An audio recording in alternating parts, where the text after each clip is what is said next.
Hello learners, welcome to IS Marathon and I am back with the new lesson and this is about आपका Ritz issue करती है supreme court और high court. अब उनसे क्या क्या उनके टाइप्स होते हैं, क्या क्या उनके स्कोप हैं। क्वेश्चन आया यूपीएससी में तो टैकल करना बहुत ज़रूरी है, कॉन्सेप्ट पढ़ना काफ़ी ज़रूरी है बिकॉज आपके रियल लाइफ में भी काफ़ी ज़्यादा काम आते हैं ये सब। तो इसलिए तो हम पढ़ रहे हैं इसको। कॉन्स्टिट्यूशन जानना बहुत ज़रूरी है एज एन अवेयर सिटीजन और as an ideal aspirant of UPSC. काफ़ी कुछ देखा है, फंडामेंटल राइट्स यहाँ पर ख़त्म होने वाला है। इसके बाद से कुछ नया ट्राई करेंगे, हम नया चैप्टर लेंगे। ठीक है, तो स्टार्ट करते हैं रिट्स। ठीक है, तो थोड़ी सी बैकग्राउंड देखते हैं हम इसका पहले। तो आर्टिकल 32 है, आर्टिकल 32 के अंदर सुप्रीम कोर्ट जो है वो इशू कर सकता है और आर्टिकल 226 आर्टिकल 226 के अंदर आपका हाई कोर्ट इसके अंदर क्या कर सकता है, इशू कर सकता है रिट्स। और कौन कौन से थे, हैबियस कॉर्पस मैंने लास्ट इसमें बताया था आपको, mandamus, prohibition, certiorari and quo warranto. ठीक है, अब पार्लियामेंट भी क्या के अगर पार्लियामेंट चाहे तो कोई भी कोर्ट को, इंडिया के अंदर कोई भी कोर्ट को अंदर आर्टिकल 32 के अंदर उनको एम्पावर कर सकती है कि वो रिट्स इशू कर सकें। लेकिन आज तक ऐसा कुछ प्रोविज़न बना नहीं कि, लेकिन इसलिए सुप्रीम कोर्ट और हाई कोर्ट ही ऐसे हैं जो रिट्स इशू करते हैं। ठीक है, सो 1950 के पहले सिर्फ कलकत्ता, कैलकटा, बॉम्बे एंड मद्रास, यही 3 हाई कोर्ट ऐसे थे जो इशू जो रिट है उनको इशू कर सकते थे अंदर आर्टिकल 226। बट इसके बाद जो है वो आर्टिकल 226 ने सब हाई कोर्ट्स को इंडिया के अंदर रिट्स इशू करने की जो है पावर दे दी। ठीक, ये हमने कहाँ से बोरो किया, हमने इसको बोरो किया इंग्लिश लॉ से, यानी कि ब्रिटिश कॉन्स्टिट्यूशन से, जहाँ पर ये मेंशन है एज अ प्रेरोगेटिव रिट्स। इसका मतलब क्या है, प्रेरोगेटिव का मतलब होता है सर एंड मैम विशेषाधिकार, विशेषाधिकार। ठीक है, जो विशेष अधिकार होते हैं अब वो किंग के पास होते थे भैया। अब इंग्लैंड में वो किंग तो आज भी यही कहते हैं और आज भी इशू कर सकते हैं प्रेरोगेटिव्स। ठीक है, वो कहते हैं it is a foundation of the justice, justice का फाउंडेशन है। ठीक है, ऐसा बोलते हैं, फाउंटेन ऑफ जस्टिस, सॉरी। ठीक है, fountain of justice. Later high court कहते हैं, इस हाई कोर्ट ने एक्स्ट्रा ऑर्डिनरी इशू रेमेडीज़ को में भी इशू करने की इसके अंदर सोचा, और ताकि जो ब्रिटिश पीपल है उनके राइट्स और लिबर्टी को यहाँ पर प्रिजर्व किया जाए, है ना। ये बहुत ही इंटरेस्टिंग है और ये क्वेश्चन जो है मेंस में आ सकता है, बहुत ही इंपॉर्टेंट क्वेश्चन। ठीक है, बहुत ही इजी है, अगर आता है आपको, पढ़ा है आपने, जैसे कि भी आप पढ़ रहे हो यहाँ पर, है ना, तो बहुत ही आसानी से कर जाओगे और काफ़ी अच्छे मार्क्स ले आओगे आप। देखो, सुप्रीम कोर्ट जो है वो फंडामेंटल राइट्स इशू कराने के लिए सिर्फ इशू कर सकती है। ठीक है, बट हाई कोर्ट की पावर जो है वो वाइडर है, वो फंडामेंटल राइट्स के साथ कोई अदर पर्पसेस उसको भी इम्प्लीमेंट कराने के लिए रिट्स इशू कर सकती हैं, जैसे कि फॉर एनी अदर पर्पस का मतलब है कि कोई भी ऑर्डिनरी लीगल राइट हुआ उसको, या कोई डायरेक्शन हुआ उसको कर सकती हैं। ठीक है, तो हम कह सकते हैं कि writ jurisdiction power of supreme court is narrower than high courts power of jurisdiction. ठीक है, तो ये बहुत इंपॉर्टेंट बात है। सेकंड पॉइंट अब नेले पे देला देगा सुप्रीम कोर्ट। देखो यहाँ पर ऐसा नहीं है कि सुप्रीम कोर्ट की पावर कमज़ोर है, बिल्कुल नहीं, बहुत one of the powerful judiciary in the world है India. Supreme court is the head. Yes, तो अब देखो सुप्रीम कोर्ट ने अगर रिट इशू करती है तो वो ऑल ओवर द इंडिया की पूरी टेरिटरी में जाकर इम्प्लीमेंट होगा। बट अगर हाई कोर्ट करती है तो उसकी जुरिस्डिक्शन टेरिटोरियल जुरिस्डिक्शन के अंदर ही होगा, उसके आउटसाइड इसकी मान्यता रद्द हो जाएगी। ठीक है, तो टेरिटोरियल जुरिस्डिक्शन अगर हम कहें तो हाई कोर्ट की नेरो है किससे, सुप्रीम कोर्ट से।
अब यहाँ पर तीसरा और फाइनल डिफरेंस क्या है इनमें, कि रेमेडी जो करता है अंडर आर्टिकल 32 के अंदर सुप्रीम कोर्ट, तो सुप्रीम कोर्ट जो है मना नहीं कर सकता अगर इसके अंदर कोई रिट जुरिडिक्शन को इशू करने से, ठीक है। अगर ऐसे अपील की गई है तो रिट जुरिडिक्शन और वो और लेजिटिमेट भी है और लीगल भी है, तो सुप्रीम कोर्ट मना नहीं कर सकता इशू इसको एक्सरसाइज करने के लिए। बट अंडर आर्टिकल 226 ये डिस्क्रिशनरी होता है। हाई कोर्ट की जो पावर है वो डिस्क्रिशनरी है, वो मना कर सकता है, सुप्रीम हाई कोर्ट मना कर सकता है। अब क्यों, इसका रीज़न बहुत इंपॉर्टेंट है, बहुत ही ईजी ले लैंग्वेज में समझाता हूँ आपको मैं।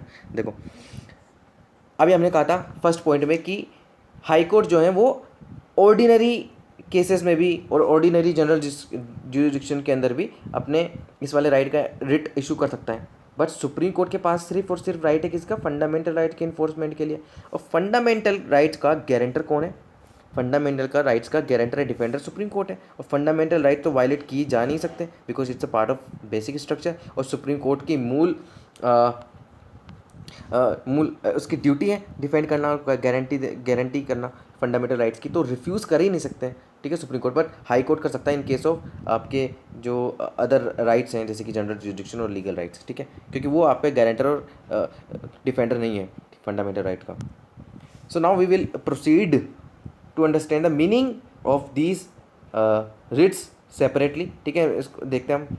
अब सबसे पहला आता है आपके पास रिट हैबियस कॉर्पस का, बहुत इंपॉर्टेंट है हैबियस कॉर्पस। चलो मैं आपको देता हूँ थोड़े से न्यूमोनिक्स, हम याद करेंगे इसको। हैबियस कॉर्पस सबसे पहला एक देखो, सबसे पहले यूँ याद रखो, इसका लैटिन में लिटरली मीनिंग होता है to have the body of.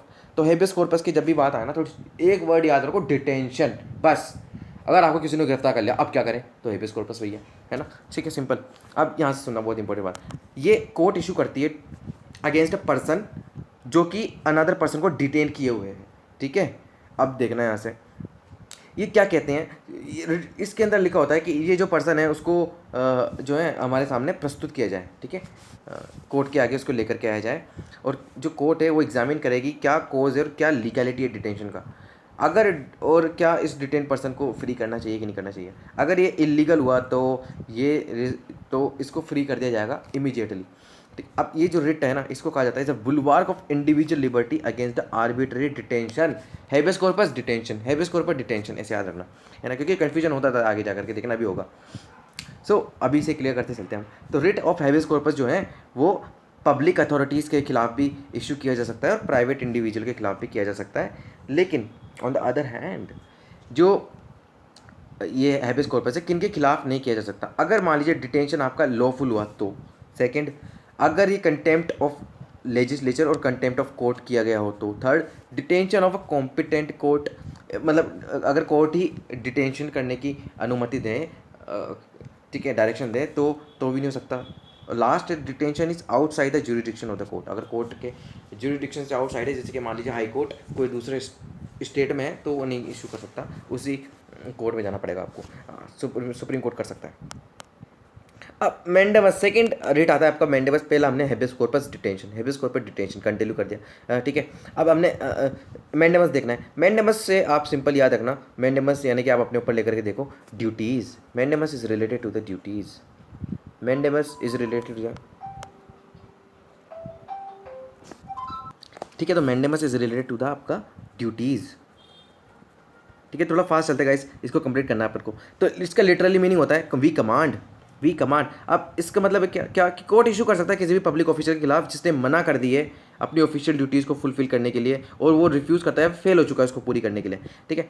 ये किसी पब्लिक बॉडी, कॉरपोरेशन और इन्फीरियर कोर्ट, उसके अलावा ट्राइब्यूनल और गवर्नमेंट के खिलाफ भी इसको क्या किया जा सकता है, यूज़ किया जा सकता है। बट किस केस में इसको, इस वाले रिट को इशू नहीं किया जा सकता। पहला आता है आपका प्राइवेट इंडिविजुअल और बॉडी के खिलाफ, जो कि ताकि उनके जो स्टेटरी फोर्स के अंदर नहीं आते, ठीक है। सेकंड हो चुका है ये वाला, ठीक है। थर्ड है आपका कि ऐसी ड्यूटीज जो डिस्क्रिशनरी हैं, मैंडेटरी नहीं है, उनके खिलाफ भी नहीं किया जा सकता। डी आता है आपका to enforce a contractual obligation, ठीक है, यानी कि कोई कॉन्ट्रेक्चुअल ऑब्लिगेशन उसके खिलाफ भी नहीं किया जा सकता, यानी कि उसको अप्लाई कराने के लिए, ठीक है। नेक्स्ट आता है आपका अगेंस्ट द प्रेसिडेंट के खिलाफ और स्टेट गवर्नर्स के खिलाफ नहीं किया जाता, और chief justice of high court acting in judicial capacity, इनके खिलाफ भी नहीं किया जा सकता। नेक्स्ट आता है आपका prohibition. Prohibition is related to the आपका कोर्ट ज्यूरिडिक्शन, कोर्ट का, ठीक है, याद रखना, इसका मतलब होता है लिटरल मीनिंग टू फॉरबिड, यानी मना करना, रोकना किसी को। अब देखो जो हायर कोर्ट है ना, वो अपने लोअर कोर्ट के खिलाफ इसको इशू कर सकता है, या फिर ट्राइब्यूनल हो, है ना, ताकि जो मान लीजिए किसी लोअर कोर्ट की पावर ही नहीं है, ज्यूरिडिक्शन ही नहीं है, उसको ट्रायल कर रहा है, तो हायर कोर्ट मना कर सकता है उससे कि आप पावर से ऊपर जा रहे हो, आप जो है इसकी प्रोटेक्शन जो है प्रोसीडिंग्स और ज्यूरिडिक्शन नहीं कर सकते, ठीक है।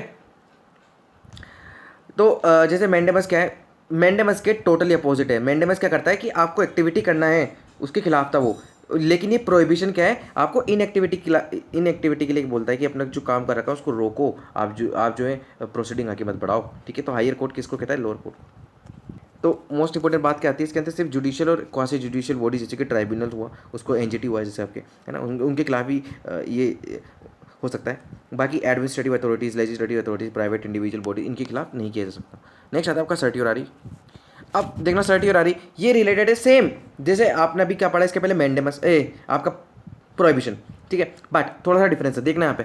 जैसे कि इसका लिटरल सेंस में हम बोलते हैं टू बी सर्टिफाइड और टू बी इन्फॉर्म्ड। अगर मान लीजिए ये हायर कोर्ट जो होता है वो अपने लोअर कोर्ट्स और ट्राइब्यूनल्स के खिलाफ इसको इशू करता है, और ये चाहता है कि जो जुरिडिक्शन और केस लोअर कोर्ट में है वो उसका ट्रांसफ़र कर दे टू द प्रॉपर अथॉरिटी या फिर हायर कोर्ट्स में, है ना। तो मान लीजिए कोई केस पड़ा है पेंडिंग लोअर कोर्ट्स में और वो उसके जुरिडिक्शन में नहीं है, तो वो ट्रांसफ़र कराना चाहेगा क्या, आपका हायर कोर्ट में, है ना। तो या फिर उस ऑर्डर को क्वाश करने के लिए जो कि लेटर केस के अंदर मेंशन किए गए हैं। तो ये किसके खिलाफ होता है, मान लीजिए ये उन ग्राउंड्स के बेसिस पे होता है जब जुरिडिक्शन के एक्सेस में जाकर के या फिर लेक ऑफ जुरिडिक्शन में या एरर ऑफ लॉ के केस में इसको इशू किया जा सकता है। लेकिन प्रोहिबिशन में क्या था, प्रोहिबिशन इज ओनली प्रिवेंटिव, मना करता है आपको कि अब जो है इसको रोको आप प्रोसीडिंग को, but certiorari is preventive and curative. अब ये भी बताता है सर्टियोरारी कि आपको प्रोसीडिंग तो रोकनी है, बस इसको ट्रांसफर भी करो अप्रोप्रिएट अथॉरिटी को। अब पहले क्या था, ये सिर्फ 1991 के पहले ये सिर्फ जुडिशियल और क्वासी जुडिशियल अथॉरिटीज़ के खिलाफ ही था। अब सुप्रीम कोर्ट ने सर्टियोरारी को इवन अगेंस्ट एडमिनिस्ट्रेटिव अथॉरिटीज़ के खिलाफ भी किया जो इंडिविजुअल की राइट अफेक्ट करते हैं। लेकिन ये सेम जैसे कि प्रोहिबिशन में था कि लेजिस्लेटिव बॉडीज़ और प्राइवेट इंडिविजुअल और बॉडीज़ के खिलाफ नहीं इशू किए जा सकते थे सर्टियोरारी और प्रोहिबिशन। नेक्स्ट है आपका को वारंट जो लास्ट है, इसके अंदर क्या है, ये इसका लिटरल मीनिंग होता है बाय द अथॉरिटी ऑफ और वारंट, बाय व्हाट अथॉरिटी और वारंट। ये इशू करता है कोर्ट उन लोगों के खिलाफ और इंक्वायर करने के लिए क्या उन मतलब किसी पब्लिक ऑफिस में अगर कोई बैठा है तो क्या वो क्लेम करता है उसकी लीगैलिटी को। हाँ, जैसे कि अगर किसी ने इलीगली कोई पब्लिक ऑफिस को हेल्ड किया हुआ है तो उसके खिलाफ करता है कि इन्वेस्टिगेट करना ज़रूरी है कि क्या ये इलीगली एजरप कर रखा है या फिर इसका क्लेम है इस पर, ठीक है। ये सिर्फ उन्हीं केसेस में अप्लाई होगा जब कोई public office of a permanent character का होगा और जो या तो लॉ के द्वारा बनाया गया हो या फिर कॉन्स्टिट्यूशन के द्वारा बनाया गया हो। It can not be issued in case of ministerial office और प्राइवेट ऑफिस के केस में इसको इशू नहीं कर सकता को वारंट को, ठीक है। Unlike other four this can be sought by any interested person and not necessarily by the agreed person, ठीक है। तो कोई भी इसके खिलाफ कोई भी इसको सॉर्ट कर सकता है जो भी इंटरेस्टेड हो, ठीक है। तो इस तरह से आपके रिट्स खत्म हो चुके हैं। अब नेक्स्ट लेसन में हम पढ़ेंगे armed forces and fundamental rights, ठीक है, बहुत ही इंपॉर्टेंट है आर्टिकल 33, ठीक है। तो जब तक के लिए stay tuned and have a nice day. Please guys share करें, सब्सक्राइब करें, जितना हो सके उनको अच्छे से देखें। नोट्स आपको अगर बनाने हैं तो प्लीज़ बनाएं, ठीक है। बाकी आप लक्ष्मीकांत में मार्किंग करके काम चला सकते हैं और रिवीजन करें मल्टीपल, ठीक है, तब जाके आपको समझ में आएगा अच्छे से, ठीक है। तो मिलते हैं अगले लेसन, जब तक के लिए stay tuned and have a nice day.